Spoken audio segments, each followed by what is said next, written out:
ოზურგეთის მუნიციპალიტეტის საკრებულოში 2026 წლის ბიუჯეტის განხილვის პროცესი აქტიურ ფაზაში გრძელდება.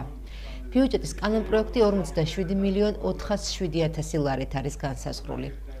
დღეს ბიუჯეტის კანონპროექტზე სივრცით ტერიტორიული დაგეგმარებისა და ინფრასტრუქტურის კომისია მიმსჯელა.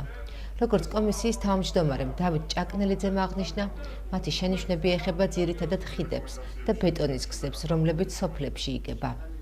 ძირითადი აქცენტი კეთდება ინფრასტრუქტურის მოწყობისთვის, შიდა გზების და სტიგის შედეგად დაზარალებული ხიდებისა და ინფრასტრუქტურის მოწყობაზე. ჩვენ შენიშვნები გვექნება დაკავშირებული გაზრდასთან, რომ ბეტონის გზები, უფრო შიდა გზების მოწესრიგებაზე თანხები იყოს გათვალისწინებული და შიდა გზები უფრო მეტად მოწესრიგდეს. საფინანსო საბიუჯეტო კომისიის თავმჯდომარე გელა ჩავლეშვილიც ბიუჯეტის კანონპროექტის შეფასებისას ინფრასტრუქტურის ნაწილზე ამახვილებს ყურადღებას. ამბობს, რომ 47 მილიონიან ბიუჯეტში ინფრასტრუქტურას 7 მილიონი ეთმობა. ბიუჯეტი 47.407.000 ლარით განისაზღვრება. გაზრდილია 4 მილიონზე მეტით 2025 წლის სასტარტო ბიუჯეტთან, ამ დამტკიცებულ ბიუჯეტთან მიმართებით. დამატებით კიდე ძალიან ბევრი პრიორიტეტია, ამათემ შეგვიძლია გითხრათ, თითქმის ყველა პრიორიტეტია, რომელიც გაზრდილია. არის ცალკეული პრიორიტეტები, რომელშიც შენიშვნები გვაქვს, მაგალითად ინფრასტრუქტურის მიმართულებით გვაქვს გარკვეული რიგის შენიშვნები, გარკვეული ხარვეზების გასასწორებლად, არა მარტო რაოდენობრივ და ხარისხობრივ მაჩვენებლებში, არამედ აღწერილობით ნაწილში და ასე შემდეგ. რაც დანამდვილებით შემიძლია გითხრათ, შენიშვნების სახით დაუბრუნდება მუნიციპალიტეტის მერიას, ჩვენს მიერ წარმოდგენილი შენიშვნებით დაუბრუნდება ეს ბიუჯეტი და შემდეგ უკვე ახალი შემოსული იმედია რომ დაკორექტირდება შესაბამისად სათანადოდ და შემოსულ ბიუჯეტზე უკვე მერე ვიმსჯელებთ.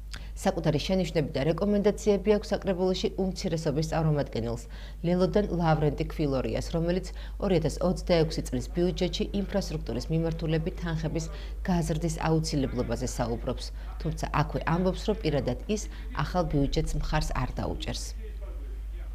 ინფრასტრუქტურის პროექტებზე ჩაშლილად ინფრასტრუქტურის სამსახურთან გავდივარ კონტაქტს ბატონ თემურისთან, გებულობ, მაგრამ ბიუჯეტის დამტკიცებას მგონი მხარს არ დაუჭერს. რა შენიშვნები გაქვთ? დაახლოებით გზები, ძირითადად სოფლის მიმართულებით წყლების ინფრასტრუქტურა. ძირითადად სოფლებია, რომელიც პრაქტიკულად შრომის გზების მიმართულება, წყლის პრობლემა, რომელიც ძალიან დიდი პრობლემაა და უშუალოდ შრომის მაგალითზე გეტყვით მარტო. თანხების სიმწირეა, რითაც ეს პროექტები ძალიან ძვირიჟდება წყალით, ისიც მაგრამ მოძიებული უნდა იყოს მართველი გუნდისა. ბიუჯეტი იზრდება ყოველ წელიწადს, რითაც ამაყობენ და ფაქტიურად უნდა დაფინანსდეს პროექტები. 2026 წლის ბიუჯეტის კანონპროექტი ოზურგეთის მუნიციპალიტეტის მერიას შენიშვნებით 25 ნოემბერს დაუბრუნდება. 10 დეკემბერს კი კვლავ საკრებულოში შემოვა დაკორექტირებული სახით.